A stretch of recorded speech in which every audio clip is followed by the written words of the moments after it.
what's up? It's another episode of Average Rob Runs, and today I'm going to do my full review, 50-mile full review of this, the Reebok Floatride Energy 3.0. So I do have to say, it's 50 miles that I have quite enjoyed very much in this particular shoe. It's a rather fun shoe to run in, to be completely honest with you. It's a pretty lightweight shoe, and it's just been a great daily trainer. And I put this in the daily trainer category for a reason, because it is a very versatile shoe, if I do say so myself. So today I got it to 50 miles. I did 2 separate runs.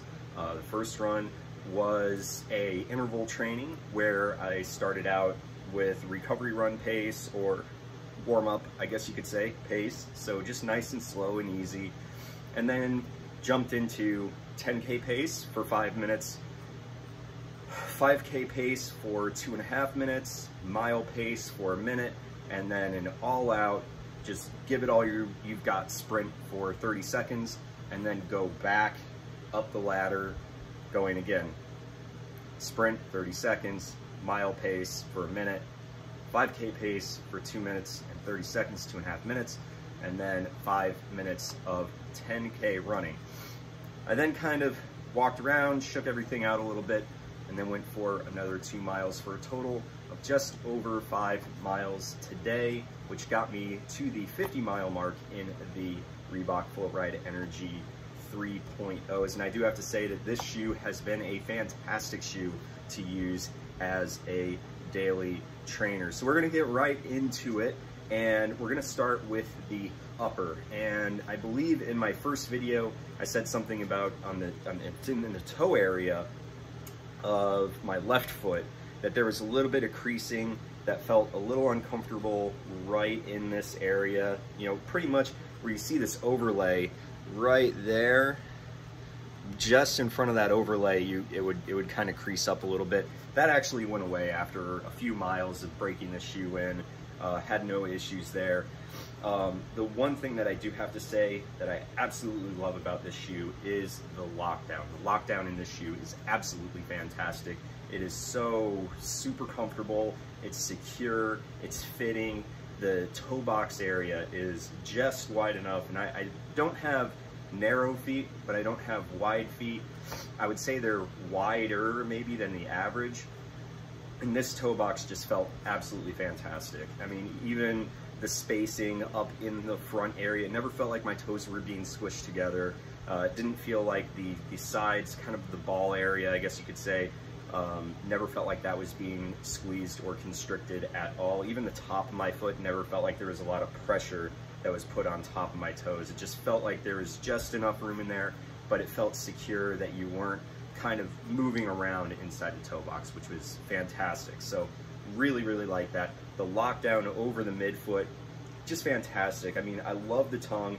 It's a semi-gusseted tongue in there, but this tongue it's just got the right amount of padding. It never feels like you've got all this pressure put on top of your foot. It doesn't feel constricted. It doesn't feel like the laces are cutting in, because these laces are not, you know, the thick puffy laces that Reebok sometimes does with their shoes, like what I have with the Energen runs. They have those puffy laces. This is the laces that I would like on a running shoe, which is these nice thin lightweight laces, but they don't feel like they're cutting into your foot at all, because that tongue is actually nice and wide. It's not narrow, it's actually pretty wide, so it really covers the top of your foot and really makes it feel super comfortable. The heel collar area, just the right amount of padding. It's not the most stout heel counter, but it's nice and flexible, and it makes it so if you want to transition corner really well, it really does a fantastic job with that. And again, the sort of semi-heel flare you get right here is just really comfortable on the Achilles. I never had any issues. In fact, the upper, to me, I would still give the upper on this a really high score, because it's breathable, it's durable. I show after 50 miles, there is literally no wear on this upper at all. It just feels super comfortable underfoot. and I mean, it's just super breathable. It's getting a little warm here in Florida, so this is really nice to have on your foot because it just breathes. It's got nice open areas on the side in the toe box area, and it's a very racy looking shoe. That's the other thing that I like about this. It's just a very racy looking shoe. But the upper is just fantastic. I really love the upper. Even the foot bedding inside just really encompasses your foot really, really well. So definitely, I don't even know how I could score this on a scale of 1 to 10, because I would put this probably 8.5, close to 9. It's just that good of an upper. It really, really is. So I guess we'll go with that. If we're going on based on a 1 to 10 scale, I'm going to go with the upper being about, I'm going to go 8.7 out of 10. It's just that fantastic. It really, really is. It locks you down super good. It's super comfortable. It's breathable. It's just everything that you would want in a daily trainer shoe. I love the upper on this shoe. It's just fantastic. Going into the midsole, Floatride Energy midsole all throughout.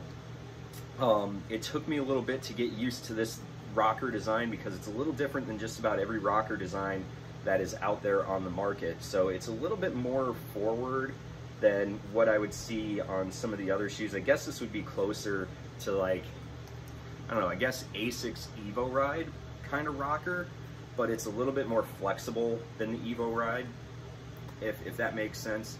So, I mean, you can see it's a flexible shoe, but you still feel that rocker kind of movement when you're doing your toe off on this shoe.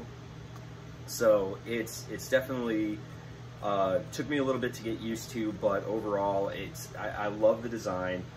The Floatride Energy midsole is incredibly bouncy. I wouldn't say it's a soft shoe. Let me go out on a limb. I think this is, like I said, I think daily trainer is the absolute perfect category for this shoe, because you can, with this midsole, you can pick up the speed. It's really bouncy and really responsive. And by that, I mean, like today when I was doing that interval training, when I got up to that mile pace and even that threshold pace, that 10 out of 10 all-out sprint, this thing, when I was landing, it almost felt like a bouncy ball underneath my foot. I mean, it was just like, as soon as I was hitting the ground, it just wanted to bounce right back up. It was that bouncy underneath the foot. And that's at the really fast paces. But even when I was getting down to the slower paces, the 5K pace, the 10K pace, it was still had just the right amount of cushion, I think, to really kind of get me, you know, through the stride, and it had just enough energy return to just kind of help keep my legs moving. But I definitely do have to say it does like a little bit faster pace, so I would definitely say tempo day shoe, definitely 5K shoe. If you're doing your mile paces, your intervals, excellent shoe to go with. Slower pace recovery day, we'll get into that here in a second, where I would use this shoe. But the midsole is just fantastic. It took me a little bit to break it in, but even after it's been broken in, it's still like, I mean, you can see it's just not a squishy, like, durometer test here. You can see it's not a super squishy like midsole. Even in the heel area, you go up to the front, maybe it's a little bit more squishy in the front, but it's also got a lower stack height. This is a 9mm drop. I'll be honest with you, after a while, I was starting to question whether it really was a 9mm drop, because it feels like my foot is kind of leveling out, kind of what it feels like in like a Hoka, like the Hoka Cliftons, where it's a 4mm drop. That's kind of what it felt like after a while. But maybe it's just me. When I think of 10 or 9 or 10mm drops, I'm thinking like Nike, like 9, 10mm drops, or even my my Asics Gel Nimbus Lights with their 10mm drop. I mean, it really makes you feel like you're on your toes. This doesn't make you feel like you're on your toes. It definitely like makes you feel you're on your midfoot, and that's I think a good thing, because as you probably should, if you're going for distance running, midfoot striking is probably your best bet, maybe slightly in that heel, but definitely midfoot striking. This shoe definitely likes where you land a little bit on your heel because it's got that rocker design. So it definitely likes where you land a little bit on your heel and then roll through your stride. So that's kind of how the shoe felt, but if you're just like standing up, I don't know what it is. It feels like it's a like a lower offset shoe. So that's really good. Underneath, all of this carbon rubber here that Reebok put on this shoe, incredibly durable, not seeing a whole heck of a lot of wear, maybe a little bit in this midfoot area. All of the running that has been done in this shoe has been done on asphalt pavement, and not exactly the smoothest asphalt pavement out there. So it is like very much like sandpaper out there. So it does tend to eat up shoes relatively quickly. And again, I'm not a lightweight runner. I do weigh about just over 200 pounds, which is about 90, I think 98 kilograms. So I'm not exactly a lightweight runner. So mix the two together and it's going to start chewing up shoes. So I don't really feel like this is an actual good representation of how this shoe is. Now today on my recovery run, or my, recovery run, so cool down run, recovery run, whatever you want to say, for the 2 miles, I did have to go in the grass for a little bit because of some vehicles that were in the roadway doing yard work. And I do have to say, going in the grass with this particular shoe had a ton of grip. I didn't feel like I was slipping at all. It just felt really good going through the grass at all. So I could definitely see this if you happen to go into the grass or go on a light trail. I think this is going to be a good shoe. There's a ton of grip right here with these, pill-like design in the rubber here, and that carbon rubber is incredibly durable. I mean, there's still plenty of life left in these pills. So don't, like, if you're seeing the wear that I'm seeing on here, I don't know if you guys can see it that well, kind of in that midfoot area. Don't let that be a representation of how durable the shoe is. It is a lot more durable than it's appearing. It's just, like I said, the pavement that's in my area is incredibly abrasive, and it's seen nothing but pavement running. Not a whole lot of smooth surfaces, so, and plus I'm a heavier guy, so that's the other thing about it. But even in this heel area, which is, primarily I've been kind of heel striking, I don't want to say heel striking, but a little bit of heel striking in this area, there is like no wear in this back area. So this looks like it's more of a hard rubber. This looks like it's a little bit softer, kind of grippier, tackier rubber. So definitely back here you're going to see this being more abrasion resistant than maybe up in this toe area. But if you're looking for something with a lot of grip, a lot of traction, definitely a fantastic shoe to use. All right, so getting into the comfort score. So midsole score, and I have to grade this on a daily trainer. I'm gonna give the midsole a 7.8 out of 10. I think it's a respectable number. It's very good, it's incredibly durable, it's incredibly bouncy. It's not exactly the softest midsole that I would use for a daily trainer. If you're looking for something that's a little bit softer, probably want to look at like maybe an Asics Nova Blast or Dynablast as a daily trainer, because that Flight Foam Blast is a lot softer, maybe a little bit more bouncier than this particular midsole is. But this midsole I can definitely say is going to hold up better than I think most midsoles are going to on the market. It is just that incredibly durable because I'm seeing no creasing, no really wear, sinking, or anything going on in this. It seems like it's going to be that great of a midsole. So we've got an 8.7 up here, we've got a 7.8 in the midsole, and I'm going to go even on the outsole here. I'm going to give the outsole a pretty high score too. I'm going to give this an 8.1. Because I do feel that this is a durable shoe. I feel like it's a versatile shoe. It's something that's going to last mile after mile after mile. If you're looking for a shoe that's going to last you a long time, this is a fantastic shoe.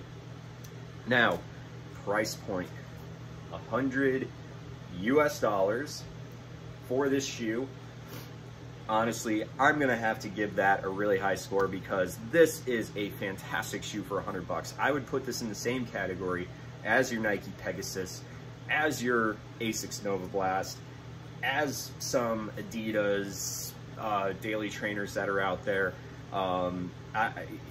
Even going into the, what is it, the Asics Cumulus 23s.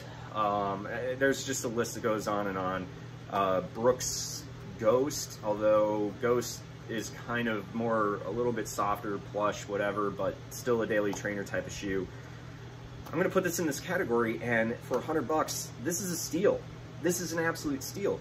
And Reebok always has a discount code, so you can get this shoe even cheaper than the $100 through Reebok, which is even better.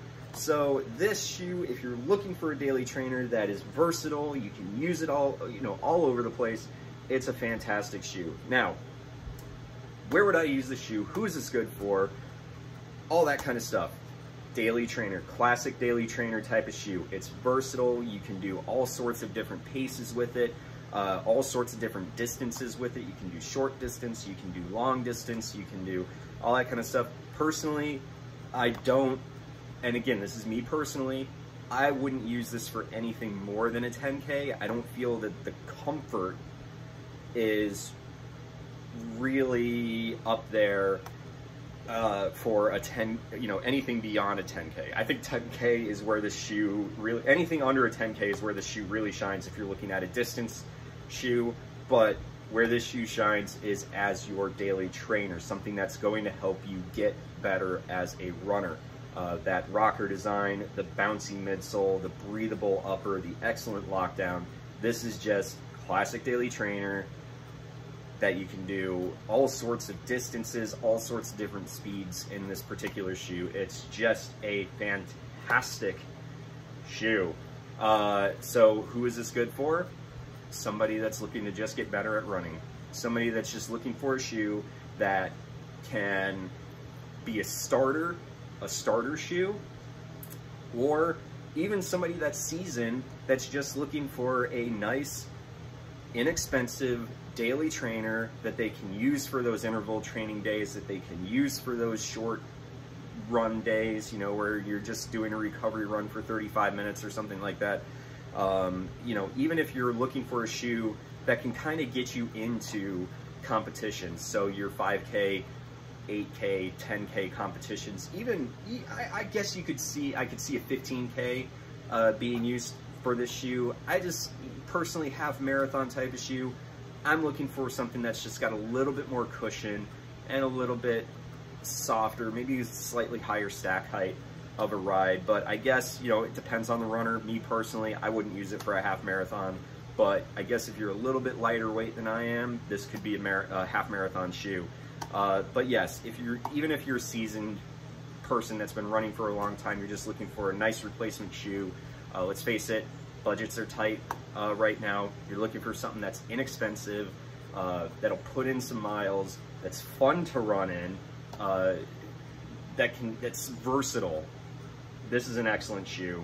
You can't go wrong with the Reebok Floatride Energy 3.0. If you guys liked this video, please click that like, subscribe button. Thank you guys again for supporting me, watching me. If you haven't linked up with me, I'm on Strava, Nike Run Club. Nike Run Club is my primary that I use.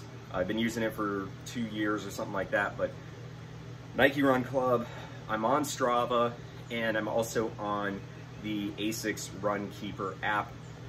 Go ahead, if you haven't searched me up on there yet, go ahead, search me up, follow me. You can follow my runs, see what I'm doing. And as always, guys, I haven't uploaded, if you do follow me on Strava, by the way, I haven't uploaded all my shoes, so unfortunately you won't be able to see the mileage that I'm putting in my shoes, because all of that's on Nike Run Club, because that's what my primary is. Maybe eventually one day I'll switch over fully, but thank you guys again for watching. As always, guys, enjoy the run.